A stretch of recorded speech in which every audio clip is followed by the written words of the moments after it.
Finding a job is a job. You can't just apply for 2 jobs, then go back to playing Call of Duty. It does not work like that. You have to put the effort in to make sure that your resume is right. This is an opportunity for somebody to sit down and say, what do I really want to do? Here's your chance. If you got the skill set to do it, then do it. No one's gonna make you. No one's telling you to. You have to have that internal drive. So finding that job is a job. So put some hours in. Welcome to Security Cleared Jobs, Who's Hiring and How, the podcast for cleared professionals looking for new opportunities and career advice. We go behind the scenes with recruiters and hiring managers from leading cleared employers to uncover the information you need to make a smart career move. Get ready for insights from this week's guest and your hosts, Kathleen Smith and Rachel Bozeman. Hi everyone and welcome to our show. We're here to share knowledge with you about cleared facilities employers so you can take a more informed path in your career decisions. Rachel, are you ready? Girl, I was born ready. Our guest today is Duane Butler, Talent Acquisition Team Lead at Chenega Military Intelligence and Operations Support, or MIOS. Duane is also an Air Force veteran. Welcome to the show, Duane. Thanks for being with us. Thank you so much for having me. I'm excited to be here. Absolutely. I think I'd be remiss if I didn't start by simply saying thank you. Thank you for your service and thanks for joining us here today. Thank you. I very much appreciate that. Thank you. Absolutely. Well, we like to start at the very beginning of a story. It's no fun to start on chapter 3, so we want to go back to chapter 1 and want to learn a little bit about your career journey and how you came to lead recruiting. I actually started in recruiting back in 2001 while I was still in the Air Force. I initially joined the Air Force way back in 1991. Started off in aircraft maintenance and then joined recruiting in 2001. Was in the recruiting field until I retired in 2012. I then stayed in the recruiting field and got into Chenega back in 2015 as a technical recruiter. I've been with Chenega ever since. I've actually grown with the company. And as Kathleen stated, I am currently a recruiting team lead with Chenega MIOS and happy to be here. And we're so happy to have you because I know we've got lots of exciting things to talk about. So can you tell our audience a little bit more about Chenega as a company and the mission of the MIOS Strategic Business Unit?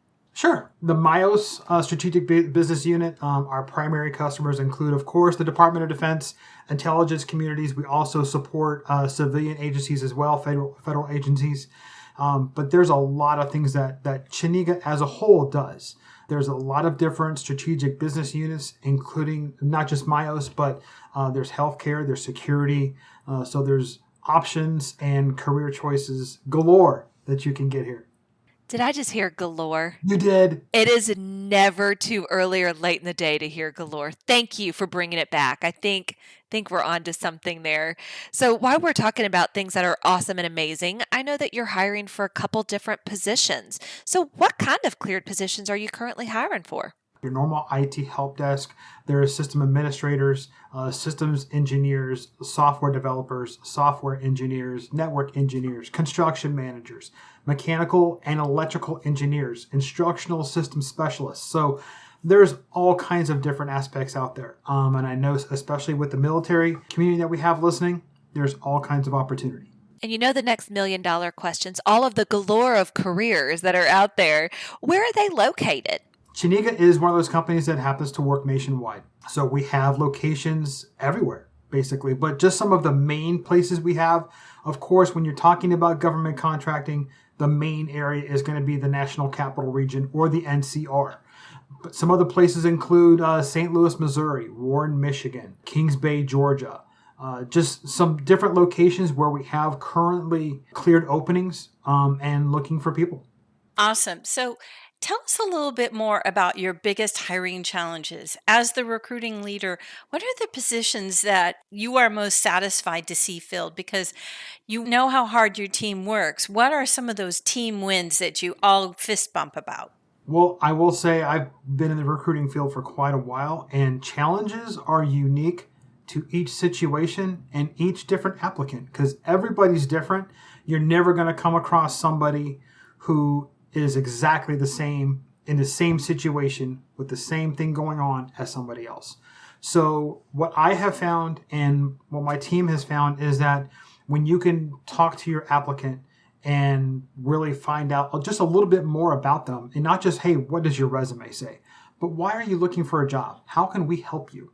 If this one's not the best fit, maybe this one is.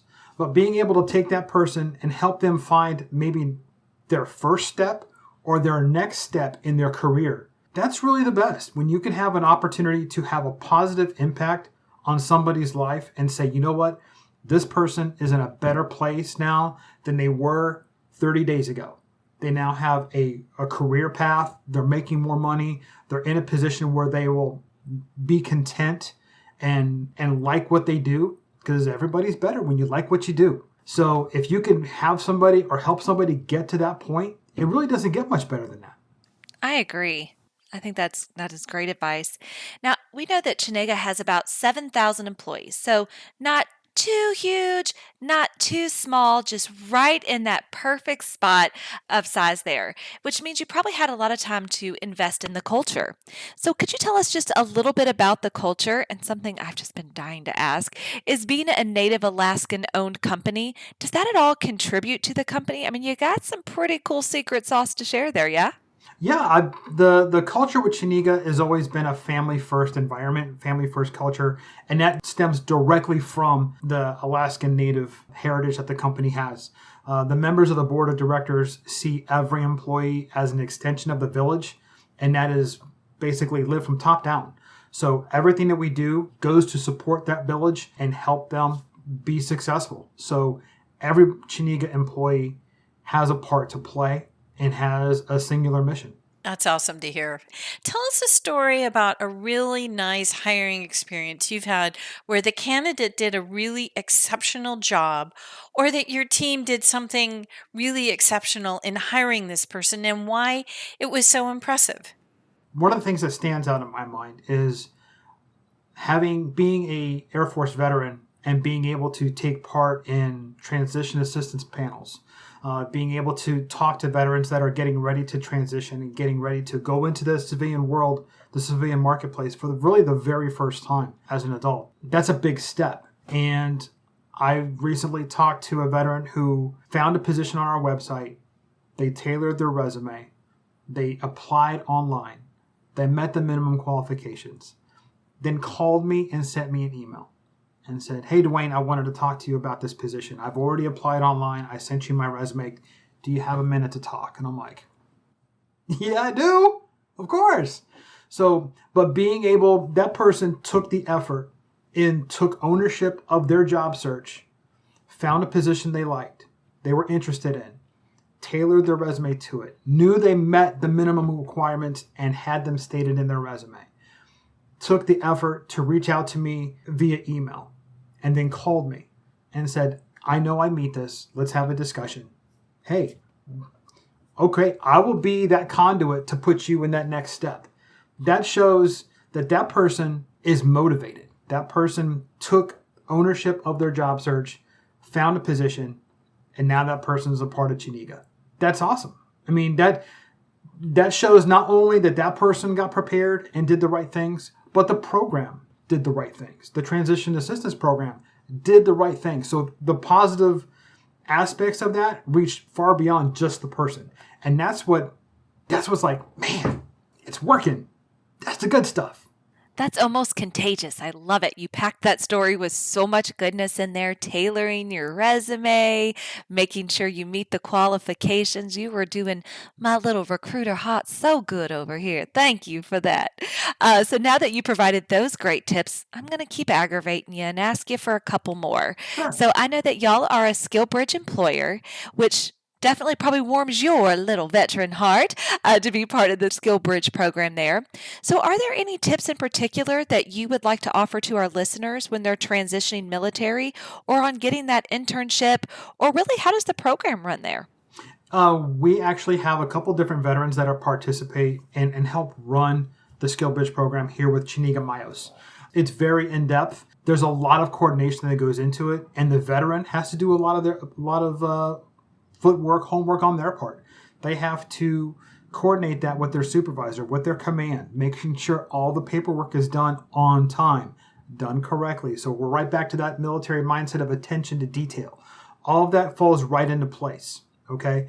SkillBridge is an awesome opportunity. I wish they kind of had that when I was in, but it's a great opportunity to go through and get some real world experience with a company in the civilian world. I'm really impressed with it. But with SkillBridge, it is not a guarantee of a job. It's an internship. It's an opportunity to really get your feet wet in the civilian world and kind of realize, hey, this is 180 degrees from what you're used to. You're not wearing ABUs and boots anymore.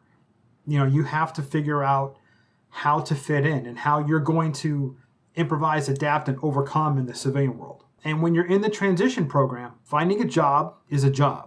You can't just apply for 2 jobs, then go back to playing Call of Duty. It does not work like that. You have to put the effort in to make sure that your resume is right. This is an opportunity for somebody to sit down and say, what do I really want to do? Here's your chance. If you got the skill set to do it, then do it. No one's going to make you. No one's telling you to. You have to have that internal drive. So finding that job is a job. So put some hours in. Get on the job boards. Networking is huge. It's not just going out there and applying for stuff, but it might be that person that you reach out to on LinkedIn. It might be that person that you reach out to when you go to the grocery store and you're just standing in line. Strike up a conversation. You never know who you're going to meet, and you always have to be on your game because you never get a second chance to make a first impression. I know I sound like an old 70s gum commercial, but it is absolutely true. 100% true. You never get a second chance to make a first impression, and you have to go out there and talk. You have to be ready. When you walk out the door, you got to be ready. I'm not saying you're just all the time, but you have to be comfortable with talking. And if you are, you'll be fine and you'll be successful. Awesome. And I'm actually going to ask a little bit of a follow-up question before I get to my next question, which is you mentioned about making sure with the SkillBridge program that you have to talk to your command about this. And I think this is something that we don't delve into enough because everyone thinks that it's just an application and of course I'm going to get accepted and of course I'm going to automatically get into any kind of program, where I've been made to understand that you really have to almost, go and talk to your command and really make a case. If you have any background tips on that, I'm sure our audience would appreciate that. Know what you're going into. Do some homework. And anybody who's in the military knows this. You don't want to walk into your first sergeant's office or your commander's office and not be prepared. You better have something ready to go and not just, hey, this is what I'm doing. But this is why I'm doing it. This is how I'm going to benefit from this. And this is how you can benefit from this. So you have to not only present issues, but you need to present solutions. So being able to talk to your command, coordinate that, talk to your first line supervisor, let them know what you're planning on doing. Hey, I'm getting out and I've already decided I'm getting out. This is why I'm doing it. Support me in doing this. So having that conversation can sometimes be difficult, especially if you're a first-term soldier, airman, sailor. That can be difficult, but that has to be done. So it goes right back to taking ownership of your process. Once you decide you're getting out, and then you're basically working for you now. So get out there and take control of that process and say, this is why I want to do it. Can you support me? If they do, great. Then take it and go. If they don't, then you know what? Start preparing and get ready for that TAP class. Start doing getting your resume ready. Start doing some job searching. Where do you want to be? Because the military is going to send you or going to move you in your last move. So here's a chance to go. You want to move to Hawaii? Move to Hawaii. Here's your chance. But if you want to go back to St. Louis or you want to move to the NCR or something like that, they'll do that too. But you need to prepare, planning. It all comes down to preparedness and being ready to go. Awesome. So when you and I spoke a little bit earlier, just a few days ago, we talked about your advice for cleared professionals in their job search. And one thing that you said really resonated with me. If you're in an active job search, you need to pick up the phone when it rings. Do you want to tell us a little bit more about that? Oh my goodness. Yes. Please pick up the phone. Now, I know we are all spammed with crazy calls at all hours of the day. It happens to everybody. But if you are on the job search, or if you are actively looking for a new position, and you see a number that comes across your phone that you don't know what it is, you need to pick it up. And you need to pick it up and be professional. Hello, not what's up, or hey. I can go on for a while about some of the different introductions I've heard from people just picking up the phone, not knowing that, hey, I'm calling you about the position you applied for. So please pick up the phone. And just a little extra tidbit, when you apply for a job, a really good option to do is if you're not old school like me and go back to paper, create a file on your computer with the printed job descriptions of every job you've applied for. So that way, when somebody calls you from that company, you can go, oh, it's Chenega. I applied for a system administrator position. Boom, there it is. Now you can speak to it. You're not, well, what did I apply for? If you don't know how, come on. It goes right back to planning and being prepared. If you're applying for a job, keep the job description. If somebody's calling you during it's 8 to 5, 8 to 6, something like that, you need to pick up the phone. You need to pick and be professional when you do it. Now, if somebody's calling you at 8 o'clock at night asking about car insurance, do what you want. But, during the normal business hours or just a short after that, you need to pick up the phone and be professional, because that might be the call that's going to change your life literally. And I'm going to add one thing to that, because you're again, I'm just raising my hands over here. It's free. We're going to ask you to do it. Empty your voicemail. If you're unable to answer your phone, please empty your voicemail. There's nothing more disheartening than this mailbox is currently full. So just a little bonus tip to compliment Duane's great advice there. So more advice. I'm coming for you, friend. I've got so many questions, so little time. But something we hear a lot about is certifications. So they're such an important part to many of the different positions, especially in the cleared community, and even more especially for IT and cyber roles. So which certifications do you see that people are lacking most often? And are some of those positions you're hiring for, you're finding qualified personnel, but maybe they don't quite have the certs they need to get that offer? Yes. In my searching that I found, especially when folks applying to IT roles, most of the time it's going to be Security Plus, which is DoD 8570, IAT Level 2. Okay, there are a couple different certifications in that realm, but it seems like when it comes to government contracting, that is the one that most contractors are going to fall to, which is Security Plus. It gives you the opportunity to work on government systems. Okay, there are a lot of different IT positions out there that require cleared personnel to operate in them. Most of them are going to have you either get that certification or you already have to have it. It's one of those things where you can't get in the door and you can't work on the system without it. And there are, I've got this and I've got that, and the government writes the job descriptions for us, and they give us the requirements. So if it says Security Plus or if it says DoD 8570 Level 2, that's what it is.